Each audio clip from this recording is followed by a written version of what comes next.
केस आहे संपूर्ण उभे आहेत, काय एक संपूर्ण लढा आहे तो तुम्ही दिलेला आहे? हा परिस्थितीजन्य पुराव्यावर ही केस होती आणि त्यामुळे जे म्हटलं जातं की परिस्थितीजन्य पुरावा जेव्हा असतो त्यावेळेला जी घटनांची शृंखला असते ती आम्हाला संपूर्णपणे न्यायालयासमोर सिद्ध करावी लागते.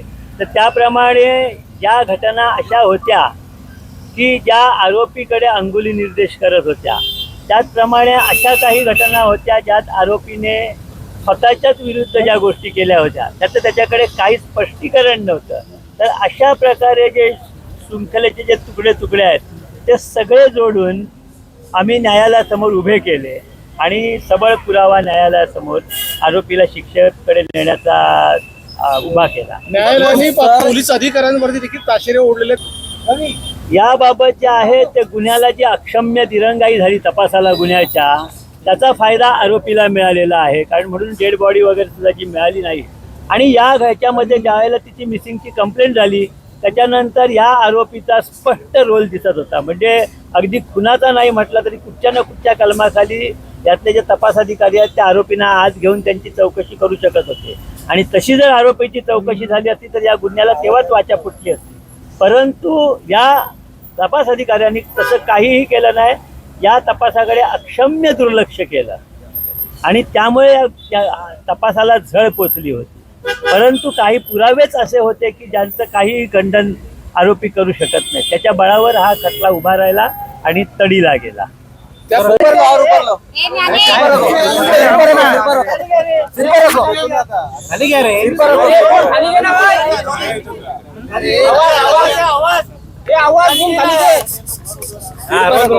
सिर पर रखो सर, बोला सर, बोला सर. कोर्टाने आरोपींना काय शिक्षा दिलेली आहे?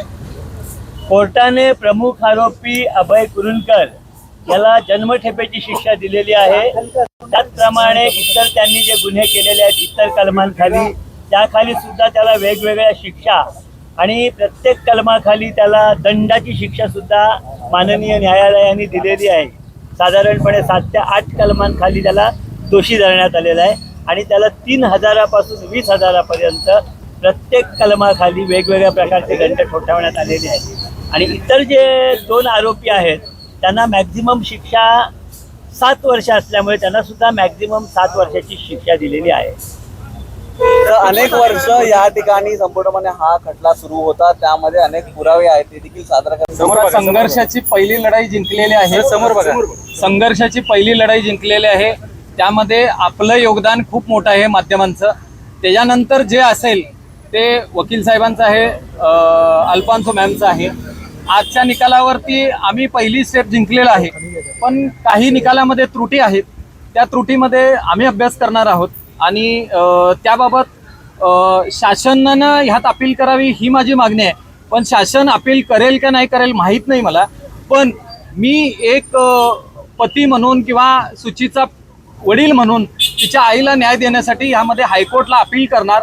यामधले जे पहिले तपास अधिकारी पहिले ते शेवटचे म्हणजे पहिले पोपोरेपासून ते निलेश राऊतपर्यंत या सगळ्यांच्या विरोधात कारवाई व्हावी म्हणून मी हायकोर्टला स्वतंत्र रिट पिटिशन दाखल करणार.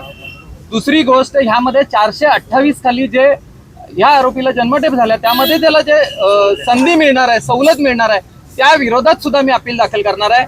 कारण मी ह्यामध्ये शेवटच्या तपास अधिकाऱ्याबाबतीत जाणीवपूर्वक बोलतो. कारण असं आहे की त्यांनी ह्या चार्जशीटमध्ये काही पेपर हे जाणीवपूर्वक जोडलेले नाहीत. कारण तपासाच्या प्रत्येक दिवशी मी इथं आलेलो आहे आणि त्यामुळं मला ह्या सगळ्या गोष्टी माहीत आहेत. आज जरी माध्यमांसमोर काही जण प्रतिक्रिया द्यायला येत असतील तरी तो त्यांचा अधिकार आहे. पण हे जे तपास अधिकारी अल्फान्सो मॅम असतील किंवा त्यांची टीम असेल, नवी मुंबई क्राईम ब्रँचचे इतर अधिकारी पण आहेत जे की ह्यामध्ये कॉन्स्टेबल पासून PSI असतील, API असतील, यांनीही खूप योगदान दिले. पण जे वरिष्ठ आहेत, जे हेमंत नगराळ्याचे चाटुगिरी करत होते, हेमंत नगराळ्याच्या सांगण्याने हे सगळं करत होते आणि हेमंत नगराळ्यांच्या ह्या सगळ्या त्या लूज फॉल्समुळं त्यामध्ये थोडासा आम्हाला पुरावा गोळा करायला वेळ लागला. पण जे होते त्या पुराव्याची शिकस्त करण्यामध्ये घरत साहेबांनी ही पराकाष्ठा केली. आम्ही त्यांचं अभिनंदन हे कोल्हापुरी फेटा बांधून करावं ही आमची इच्छा होती. त्यांनी ते मान दिला आणि तो आमचा फेटा बांधला. आम्ही कोल्हापूरकर, हातकणंगलेकर या 2 जोडगुळींचं हे 2 अनमोल रत्न आहेत अश्विनी बिद्रे हत्याकांडामध्ये जे आम्हाला न्याय देण्यासाठी आटोकाट प्रयत्न केले त्यांचा आम्ही हा सत्कार करतो. ऍक्च्युली हे टीमवर्क होतं. नवी मुंबईचे पण आता माझ्या बरोबर राऊत साहेब आहेत, ते पण या केसमधले आयओ आहेत, मी टेक्निकल आयओ आहे आणि नवी मुंबई क्राईम ब्रांचची पण टीम होती. आम्ही सगळ्यांनी मिळून हे केलेलं काम आहे. त्याच्यामध्ये तपासामध्ये बऱ्याच अडचणी होत्या आणि 2 वर्षानंतर इन्व्हेस्टिगेशन चालू केल्यामुळं त्याच्यामध्ये प्रॉब्लेम्स बऱ्यापैकी होते आणि टेक्निकल इन्व्हेस्टिगेशन म्हणाल तर ह्याच्यामध्ये माझा पार्ट असा होता की जे ह्याच्यामध्ये टेक्निकल पुरावे होते ते शोधायचे होते आणि CDR, GPS location, Google timeline location, body शोधण्यासाठी केलेलं water scanning, under water investigation आणि त्याबरोबरच लिंग्विस्टिक ओपिनियन अशा बऱ्याचशा टेक्निकल गोष्टी आम्ही डिस्कवर केलेल्या आहेत आणि मला वाटतं की त्या कोर्टाने ग्राह्य धरलेल्या आहेत आणि याच्या बाबतीत मी समाधानी आहे. याचा जेवढा तपास आम्ही सगळ्यांनी मिळून केलेला आहे तो 100% केलेला आहे.